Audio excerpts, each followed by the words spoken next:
all I can remember thinking is, what are we going to do? What are we going to do?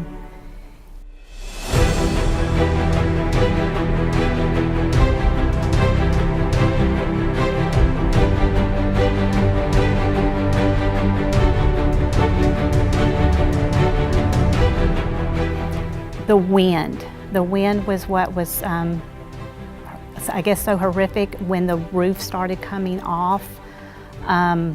The loud noises, it's a sound you won't forget. And I'm just very thankful to the Lord that we all made it through and that we're alive. You never dream, we never dreamed when we all woke up that morning what we were going to endeavor that day.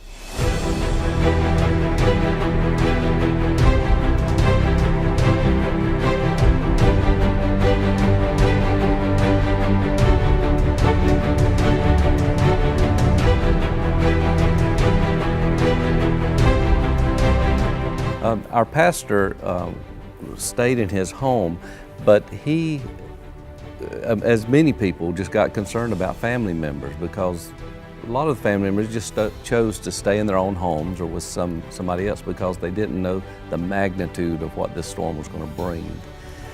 And it was a day and a half before he found out about his children, and after a day, on Thursday, he says, I've got to find out. He left, he and his wife drove as far as they could, then they walked for a couple of miles to where they thought that their daughter was staying, and fortunately he did see her.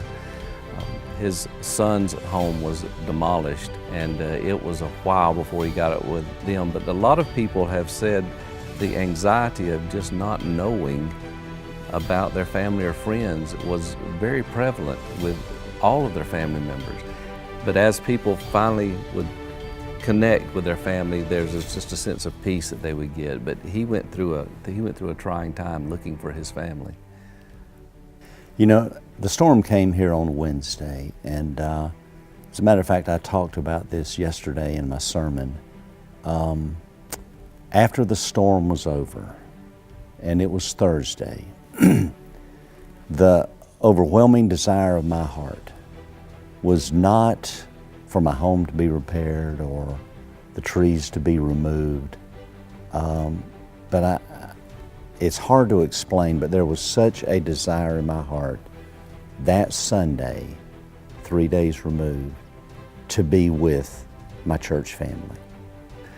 There's a lot of unknowns for the next few months. However, there's going to be a long rebuilding process, and some of that will include mental rebuilding, or just to give hope to people.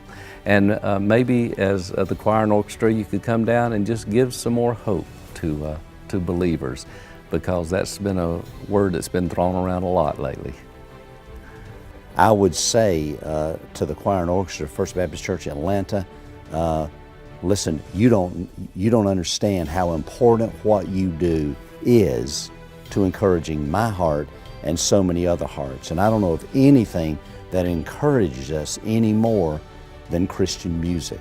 So the very fact that you would be willing to come and to spend a few days with us and to minister to us through music, and that's exactly what it is. You are ministering to us.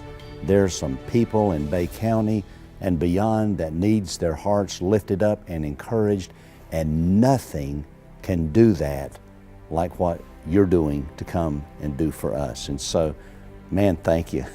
God bless you for it.